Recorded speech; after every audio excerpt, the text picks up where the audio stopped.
talk about two of the three products that we look at as multiple product creators. We're going to talk about butter and eggs. The other product is cheese. And so we spend a lot of time looking at these products at manufacturing. We do random retail samples. And so it keeps us busy, being that there's just two of us covering half of the state each. So I get the southern half from Portage County down south. All right, so butter at retail, there's our map area. That's Alex up north, and I'm down in the south. I'm located at the Portage County area, so from Portage County south is me. So butter grading, things to look at, things that we require in Wisconsin is that butter has to be graded. Butter grades are a double A, B, or undergrade. You can see those markings on these packages, different grades. This one says Wisconsin, that says USDA. There are different types of gradings. Wisconsin, we accept the USDA gradings, but a person making butter could just have Wisconsin if they wish.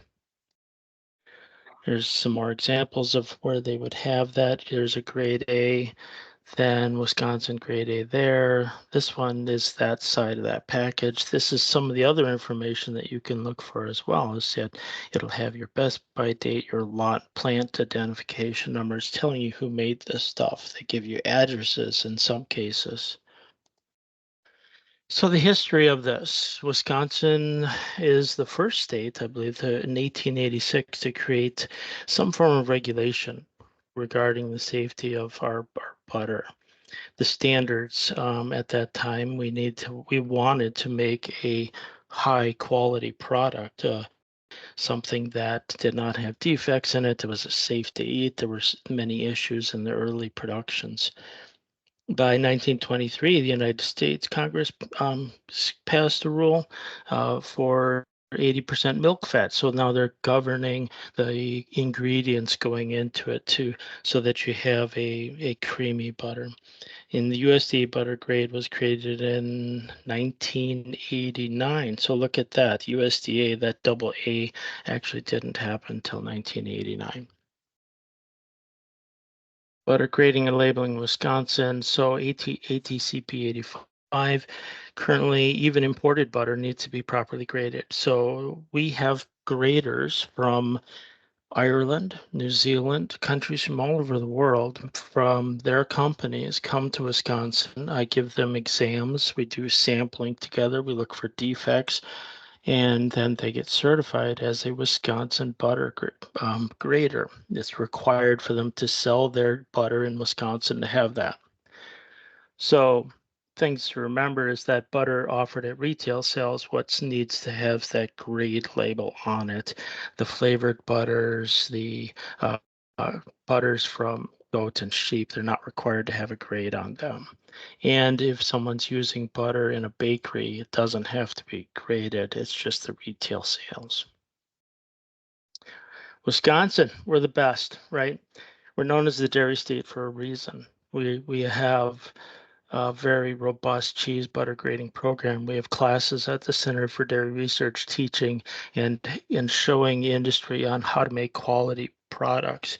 We set the bar high for this. We want to continue to hold a high standard. It's important. This is our reputation worldwide. And so we put a lot of effort into that.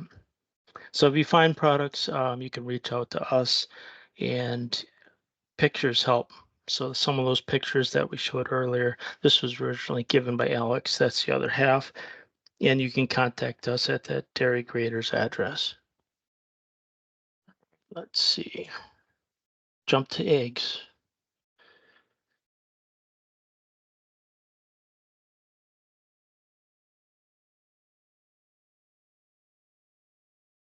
All right, eggs at retail.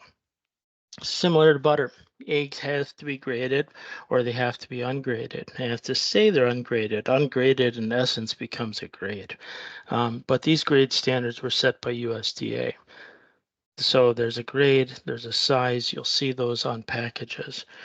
At an egg inspection, we have to say every egg. So there's an example of what I look at sometimes. I walk into this giant refrigerator and spend the next 4 hours looking at eggs or longer.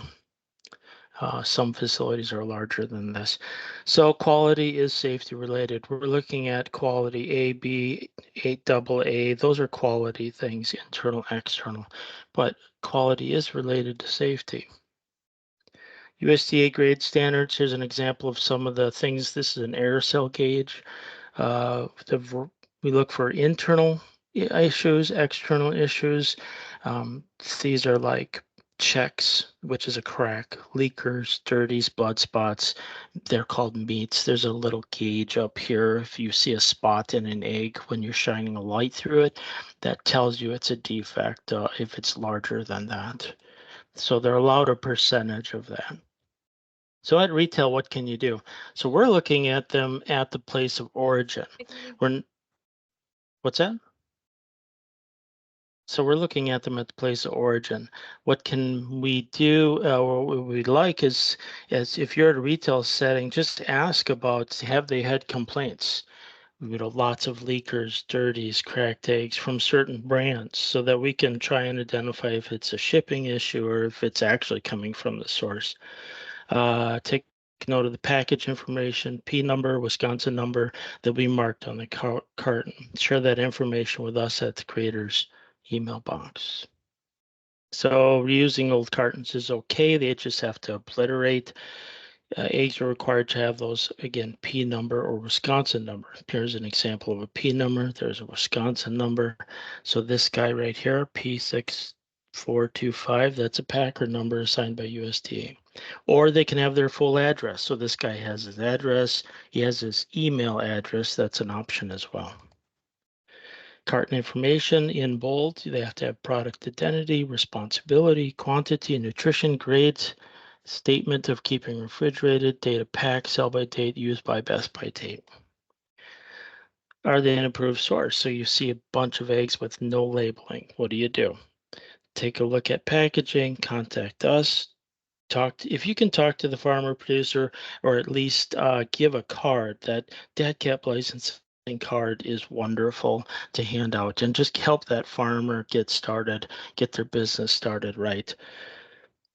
Farm sales, they're exemptions. So licensing is helpful with this. You can always reach out to licensing, but there's an exemption. It's like 150 birds at the farm, sales on the farm. They're exempt from both retail and food processing. Farmers markets, retail license would be required. Nest run. So you can make a bunch of eggs and sell them to another processor. That's called nest run. You're exempt. Unless you hold those eggs more than 24 hours, then you need a warehouse license. If your food processing license is exempt, so you would have to say ungraded, uninspected. So you're exempt from food processing because your size, you still have to have something identifying that they're ungraded, uninspected. You still have to have name, address, pack date, sell by date, not more than 30 days. What about those other eggs? Turkey, ostrich, emu. What about turtle, alligator? Those eggs, all eggs like that have to be labeled ungraded. And they have to, if they're from Wisconsin. So if we get eggs from Minnesota, turkey eggs, they don't have to say ungraded because this applies to Wisconsin eggs. It's an odd exception. Identity of the species, what type of egg. We look at them also. So they still have to meet a grade standard. Grade B is just a percentage of dirties, leaks, checks. Just like chicken eggs, the standard doesn't change, but they still have to be clean and meet that standard. Labeling requirements are the same just as other eggs, but there'd be no grade because, again, there's no actual grade standard for these. And I haven't seen any turtle eggs yet, but I keep hoping. So in search of the perfect egg, this is what it's all about. This is beautiful, right? Humans have been been eating eggs for tens of thousands of years. Eggs are a perfect source of nutrition. And the recent dietary standard, they used to have warnings about cholesterol and all that stuff. Well, that's changed recently. If you do some research online, you'll look at this is from heart.org. Eating an egg a day is part of a healthy diet. And a study from Journal of Heart found an egg a day may keep the doctor away. That's a quote. I quoted that from Journal of Heart as well.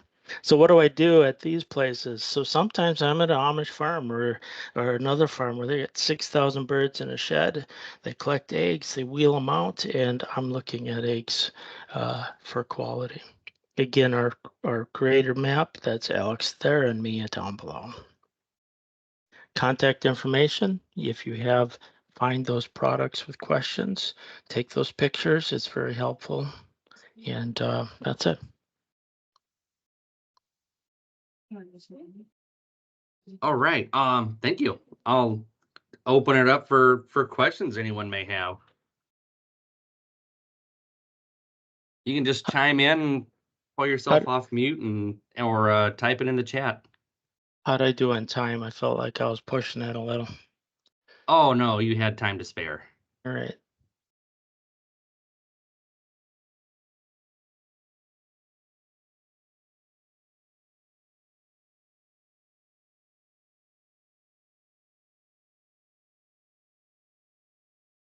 I'll start off with a question.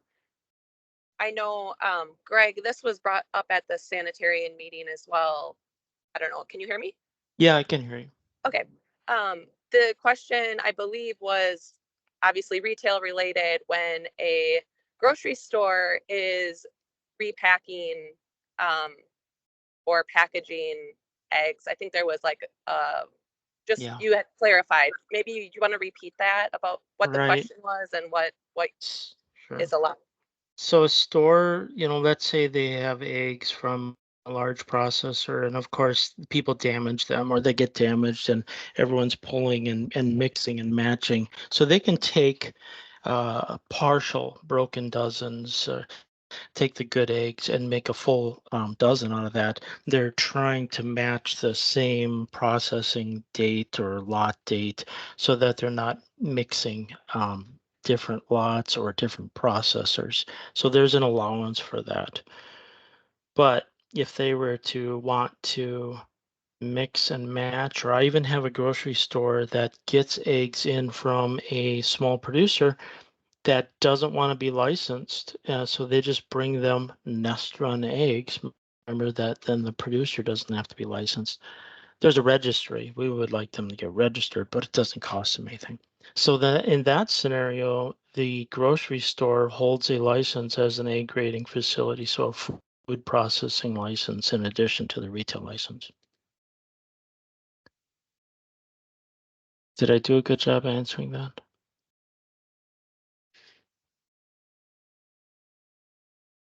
Let's see. I see do you see in a the chat? Yeah. Chat we have, is Wisconsin grade accepted in other states? So I believe it is, but I'm not gonna say for sure. Um, because so Wisconsin, are you talking about eggs or butter? I would assume that, well, it would probably be yes for eggs because we're basically USDA licensed egg graders.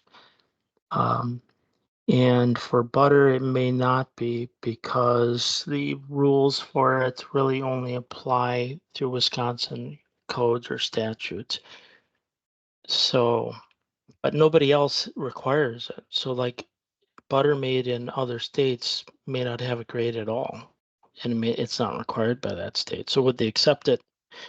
They probably wouldn't even look at it. It'd be nice if they did. I think quality butter is good. Yeah, one of the things I didn't mention was that grade AA butter is supposed to be pure sweet cream. So when you look at that package of AA butter and you look at the ingredients, it should say sweet cream. And then A can be a blend of sweet cream and regular cream. Question, can an egg farmer under 150 chickens sell eggs at the bait shop they own? They can, but they potentially would need to have a retail license. No, well, okay, they're selling, wholesaling to themselves. So this is a licensing question, and I would double check with them. I'm assuming they're going to need to get a food processing license to sell to themselves. Next question. You have a lot of operators upset with us about the butter grading. They ask me why in Wisconsin and nowhere else? Well, because we want to be the best, right? Wisconsin's a dairy state, not Minnesota, not Iowa, not another state, Wisconsin. And so that's fine. They can be mad about that, but think about what we're representing worldwide. It's not just the United States, worldwide. The Dairy Expo, the World Dairy Competitions, they're held in Wisconsin. Yes, they have other ones in other countries and states, but it's Wisconsin. That's a dairy state. So that's fun. They should get that. They should be proud of that, if anything. I have kind of a weird question. In one of your pictures of the egg storage room with the eggs on pallets, Yeah. off to the right, it looked like bulk tanks of liquid egg. Yes. Yeah. Now, So do you guys do anything with that? let's see if I can't get on it. Let's see. Eggs. So bulk liquid is something we look at. Is it going to be sent for human consumption, or is it going to a waste, like land spread? So they'll land spread some waste eggs. Some of the liquid eggs will be sent to a liquid egg processor. So it depends on how it's labeled, and that's usually determined on where in their massive. I don't have any machinery pictures, but out through this garage door here is a massive processing machine, all computerized, quite amazing the things it does. So it depends on where in that machine that egg was broken or detected as a check egg, and then that determines on whether it becomes field waste or animal food or human food. So we look at that from the labeling perspective.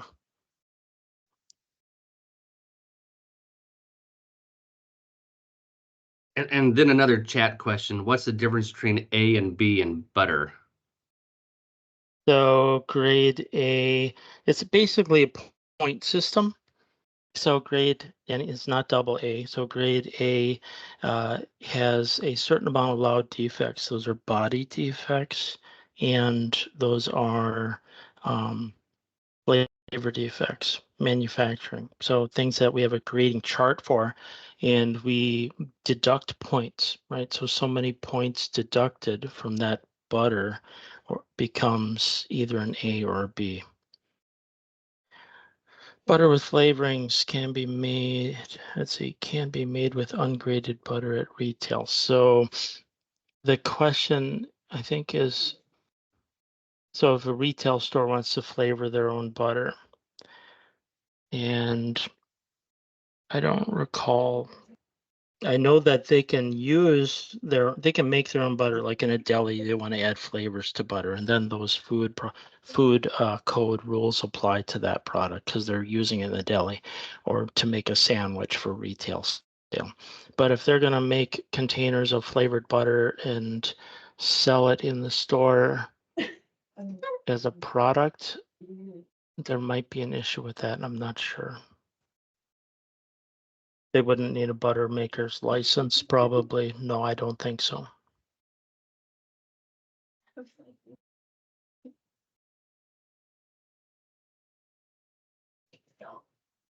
Yeah, packaged retail butter. So they're making their own flavored butter for retail sale. I think they're coming close to requiring a license.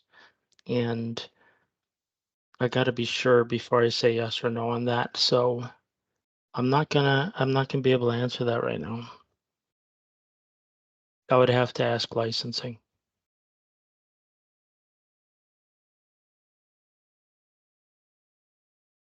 Yeah. So I see a lot, or I used to see a lot when I did retail inspections, of delis making their own butter, flavored butters for their own products. And the butters that were flavored, I don't recall if they were prepackaged or came in a bulk container and then they just broke it out. But that's a good question, and I'm going to look into it. It looks like Deanna, do you have a question?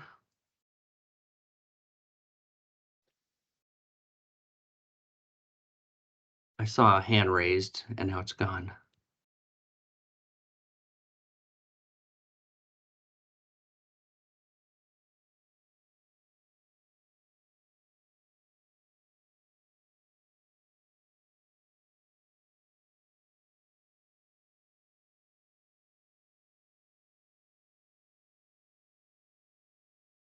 Any other questions before we wrap it up?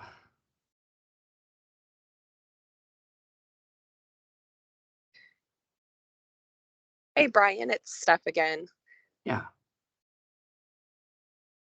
It's a really quick question, or maybe if Greg wants to share, because I thought it was interesting. Back to the history of like why we have to have grades in Wisconsin for butter. Can you describe what the condition or quality of butter was previous to Wisconsin coming up with the grading? I think you kind of did a good job visualizing for us kind of what that would Yeah. look like. So, the early 1900s and late 1800s is about the same time where they were talking about all food processing issues.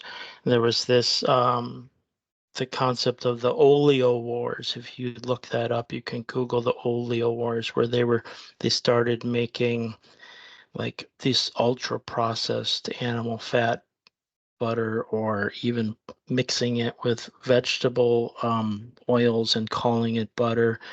And so these products were, they were not pure creams or a blend of a dairy product.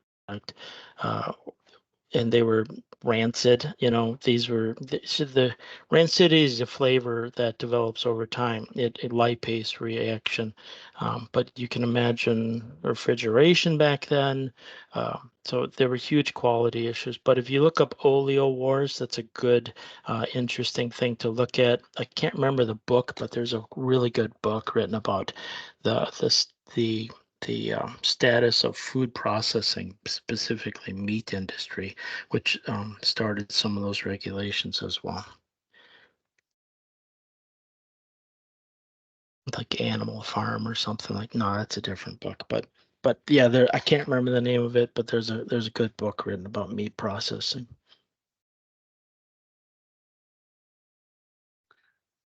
And Greg, one last question. Deanna chatted here. Pads of flavored butter. Oh An yeah. answer she received is Yeah. pads of flavored butter at retail. That's right. Yeah, that's right. Sorry. I knew that. You mix something with it, it's no longer a gradable butter. So that's a good answer. And good, thanks for looking that up. I just couldn't come up with it right now.